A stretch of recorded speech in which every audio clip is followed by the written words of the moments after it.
Je viens dans cette vidéo aujourd'hui à nouveau te présenter quelques thèmes essentiels à connaître sur le marché des cheveux. Que tu aspires à rentrer dans ce business ou que tu sois consommatrice lambda, ce sont des thèmes essentiels qui vont t'aider à déterminer ton choix, à faire ton choix en toute connaissance de cause. Stay tuned.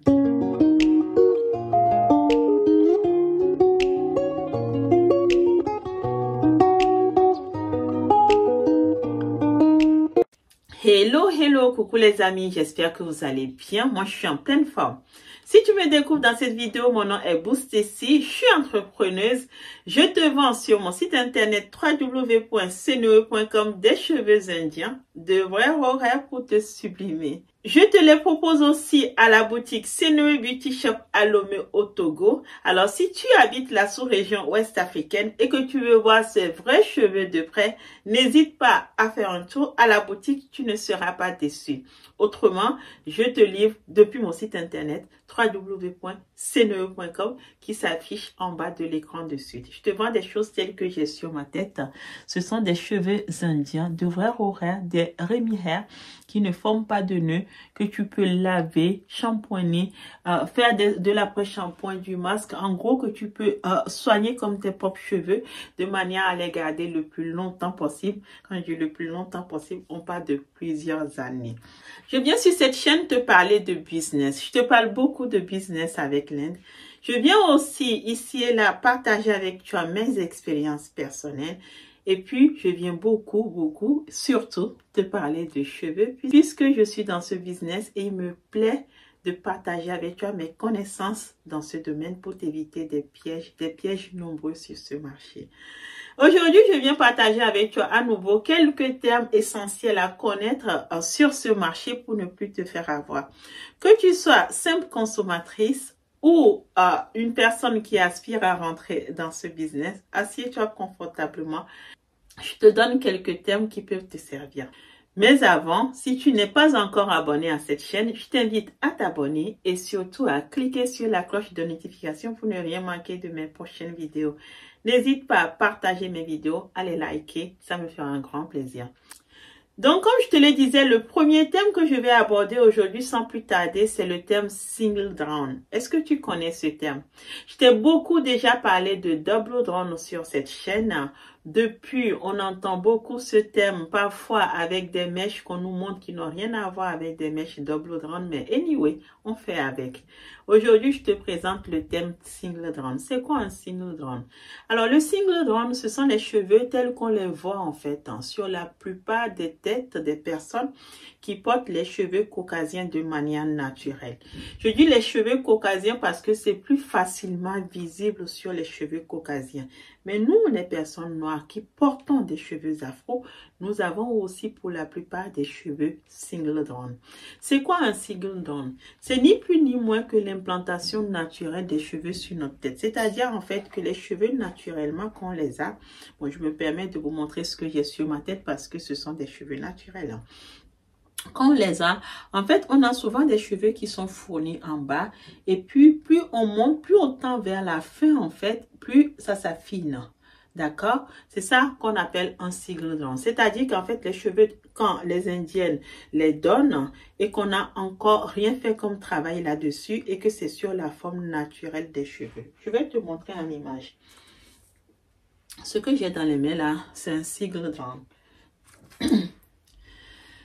Cette autre boule aussi, c'est un single drawn. Ça veut dire quoi? Ça veut dire qu'en fait, la personne qui a donné cette boule, elle avait ses cheveux attachés, d'accord? Et on est venu lui faire la boule à zéro. Après, on a été nettoyer ses cheveux. Donc, en fait, comme tu peux voir, les cheveux sont bien fournis au début ici. Et puis, plus on descend vers le bas, plus ça s'affine. Ça fait une sorte de V, si je peux dire, en fait, ou de Y, si tu préfères. Ça, c'est un single drawn. C'est pareil. On observe la même image ici. Hop, voilà. Et si je te rasais mes propres cheveux naturels, tu observerais exactement la même image parce qu'on est sur du single drawn. Maintenant, dans le single drawn, il y a quelques subtilités. C'est-à-dire qu'en fait, parfois on voit des cheveux single drawn ici. Tu peux remarquer que les miennes n'ont pas de queue de rat. En fait, tu n'as pas le bas qui est vraiment clairsemé. Tout simplement parce que ce sont des single down bien portants. On est sur des cheveux des jeunes, des cheveux bien portants, des cheveux de très bonne qualité. Parfois, tu vois des cheveux single down sur le marché et tu vois qu'en fait, ce sont des cheveux qui sont fournis juste là. Et puis là, t'as plein de... En fait, c'est très clairsemé, ce qu'on appelle une queue de rat. Pourquoi tu vois ça? Parce que c'est un mélange de plusieurs donneurs en fait. Hein. Et donc quand c'est un mélange de plusieurs donneurs, ben en fait les cheveux sont irrégulièrement répartis et ça fait des queues de rat que tu peux voir ici et là. Mais ce sont des cheveux single down. Donc ça, ce que j'ai dans les mains, ça s'appelle du single down. Après, l'autre subtilité des cheveux single down, c'est qu'en fait, moi, je peux par exemple demander à mon fournisseur en lui disant, tiens, moi, je veux vendre des cheveux, mais je veux une certaine qualité de cheveux. Donc, je veux que quand tu prends tes cheveux single down, tu enlèves en fait des cheveux qui ne dépassent pas 5 cm par exemple. Ça va faire quoi? Ça va faire que mon fournisseur va venir. Il ne va pas me faire du double down, mais il va quand même prendre le soin d'enlever, il va poser une sorte de règle en fait au niveau de 5 cm que j'ai défini. Et puis il va enlever tout ce qui est au-dessus de 5 cm. Ce qui fait que dans mes single down, je vais avoir des cheveux qui n'auront pas 5 cm, mais qui auront à minima plus de 5 cm. C'est-à-dire que je veux qu'il y ait beaucoup plus de matière que dans les cheveux traditionnels de la personne. Bref, il y a quelques subtilités à connaître dans les single down qui permettent en fait d'avoir des cheveux en bonne santé. Moi, en l'occurrence, selon mon cahier des charges, je ne retiens que des cheveux single down de personnes jeunes qui sont bien fournis, tu vois. Ce qui fait que je n'ai pas de queue de rat et je n'ai pas besoin en fait de faire travailler les cheveux autrement. Mais voilà, c'est parce que j'achète des quantités qui me donnent l'occasion d'avoir ces exigences et donc j'arrive à proposer des cheveux de cette qualité. Donc ça, c'est un single down.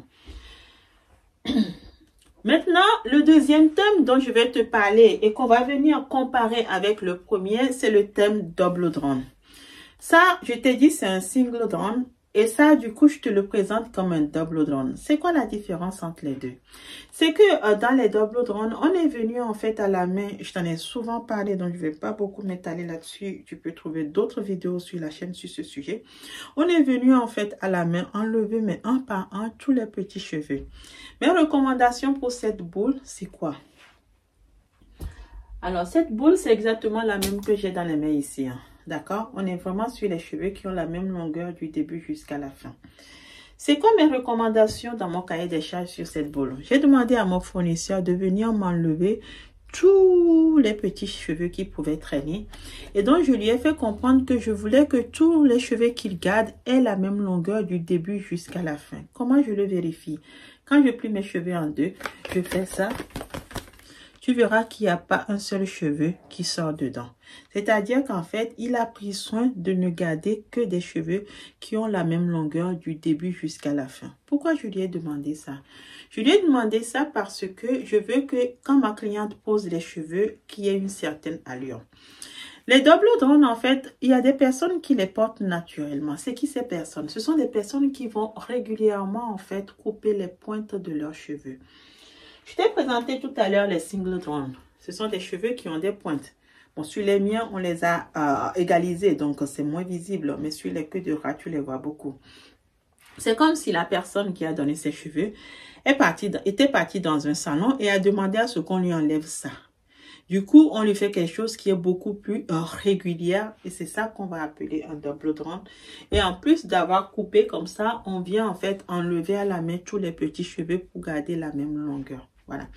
Donc, les double down sur la tête de quelqu'un, naturellement sur une tête, ça va s'apparenter à des cheveux qu'une personne prend le temps et le soin régulièrement d'enlever les pointes. Du coup, vous conviendrez que ces cheveux, en fait, ont une certaine épaisseur et sont souvent réguliers, en fait, du début jusqu'à la fin. C'est ça qu'on appelle un double down. Le troisième thème que je vais t'introduire dans cette vidéo, et je suis quasi certaine que tu n'en as encore jamais entendu parler, c'est le terme Made to Remi. C'est quoi le Made to Remi? Je t'ai déjà parlé des Remy Hair sur cette chaîne. Si tu n'as pas encore regardé cette vidéo, je t'invite à aller à la regarder. Je t'ai parlé aussi des non-Remy Hair sur cette chaîne en te disant que ce sont des cheveux multidonneurs et que c'est ce qu'on trouve régulièrement sur le marché, c'est-à-dire 80-90% des cheveux disponibles sur le marché qui nous viennent essentiellement de la Chine, ce sont des cheveux non-Remy Hair. C'est-à-dire que les cuticules sont dans tous les sens. Le Remy Hair, ça veut dire que les cuticules sont tournées dans la même direction. Moi, je ne te vends que des cheveux Remy Hair.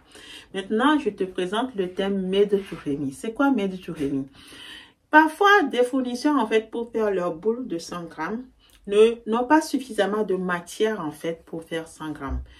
Soit parce que la personne qui a donné ses cheveux est une personne qui a des cheveux très très fins, est une personne qui malheureusement était malade, a perdu des cheveux, ou c'est une personne qui a perdu beaucoup de cheveux et du coup ses cheveux, en fait il n'y a pas suffisamment de matière pour faire 100 grammes. Dans ce business, c'est comme dans tous les business, rien ne se perd, tout se transforme.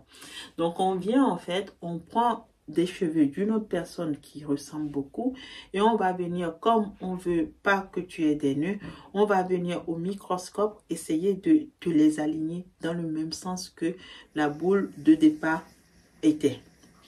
En gros, en fait, on te fabrique un Remy Hair à la main. Mais comme c'est une fabrication à la main et comme qu'on n'est pas à 100% sûr de ne vraiment pas rencontrer des problèmes de nœuds, on va le distinguer en le nommant Made to Remy. C'est pour ça que parfois, en fait, les personnes qui sont dans ce business peuvent le reconnaître. Peut-être qu'elles n'ont jamais expressément posé la question, mais je vous l'explique aujourd'hui. C'est pour ça que sur certaines factures de fournisseurs ou certaines listes de prix, vous allez pouvoir lire le thème MTR. Si tu es une personne curieuse, tu poses la question, c'est quoi une MTR? On t'expliquera pourquoi. Mais normalement, chez les Indiens, des cheveux Made to Remy sont un peu moins chers que les cheveux Remy Hair, puisque effectivement, on est venu les manipuler après. Moi, je te dis, je ne te vends que des Remy Hair. Donc, le thème Made to Remy, c'est-à-dire fait à façon pour ressembler en fait au Remy Hair, ce sont des cheveux, on est venu compléter en fait le cheveu Remy à la base et comme on veut garantir une certaine qualité, on est venu te les aligner d'une certaine façon pour respecter le sens naturel en fait de la boule de départ. Donc, Made to Remy. Le quatrième thème que je vais te présenter dans cette vidéo aujourd'hui, et pareil, je pense que tu dois beaucoup le lire sur différents sites internet, différentes vidéos, ce sont les cheveux grand-mâts. Ce sont des cheveux grand-mâts, vous en voyez beaucoup sur le marché, beaucoup au Sénégal, n'est-ce pas? Je pense que les Sénégalaises doivent beaucoup connaître ce thème de cheveux grand-mâts. Ce sont des cheveux dans lesquels on voit beaucoup de cheveux blonds. On se demandait presque si c'était naturel. Oui, il y en a qui sont naturels, mais il y en a beaucoup parmi ces cheveux qui ont été façonnés en fait, qui ont été travaillés pour vous séduire tout simplement. C'est quoi des cheveux grand-mâts? Ce sont des cheveux dans lesquels il y a beaucoup de cheveux blancs. Ce sont des cheveux du coup qui sont des non-Remy Hair. Puisqu'on a pris différentes boules comme ça, on a été chercher des cheveux blancs d'une boule pour venir compléter les cheveux blancs d'une autre boule parce que vous voulez une dominance de blanc ou tout simplement parce que on veut vous faire croire que ce sont des cheveux naturels, des cheveux Remy en fait. Si, ils sont naturels, mais ils ne sont pas Remy à partir du moment où on a importé en fait d'autres cheveux blancs dedans. Donc, ces cheveux grand-mâts, vous les voyez beaucoup sur le marché parce que ce sont des cheveux qui ne coûtent pas cher du tout en Inde. Ce sont des cheveux, je vous l'ai dit il y a 2 secondes, ce sont des cheveux pour la plupart qui sont non-Remy Hair. Mais vous pouvez aussi avoir des cheveux grand-mâts qui sont des cheveux Remy Hair parce que la personne qui a donné ses cheveux à la cinquantaine, vous le savez tout aussi bien que moi, quand on a la cinquantaine, on a des cheveux en fait qui commencent à devenir un peu grisonnants. Donc, quand on les enlève, sur mon site internet, vous voyez ces cheveux Remy qui ont des cheveux blancs, vous le voyez dans ma gamme essentielle. Parce que nous, en fait, on a fait le choix de les colorer pour leur donner une allure attirante, en fait, que la plupart des consommatrices attendent. Ça fait des cheveux que je vous vends moins cher que le reste de ma gamme puisque on les a colorer. Mais vous avez d'autres personnes sur le marché qui font le choix de ne pas colorer en fait des cheveux grisonnants et qui vont vous le vendre sous le nom des cheveux grandement. Encore une fois, vous avez des cheveux grandement remis. Ce sont ceux que moi je vous vends colorés. Des personnes peuvent vous le proposer sous forme de cheveux grandement remis qui ne sont pas colorés mais qui sont des cheveux grisonnants. Et puis, vous avez des cheveux grandement non remis qui, là, pour le coup, on vous l'a fabriqué pour vous séduire parce que vous voulez porter des cheveux gris. Et voilà, on vous l'a fait comme ça, en fait. Donc, voilà un autre thème que vous devez beaucoup rencontrer sur le marché des cheveux. Si vous avez appris quelque chose dans cette vidéo, je vous invite vraiment à la liker, à la partager. Abonnez-vous à la chaîne. Je vous dis à très bientôt. Au revoir, les amis.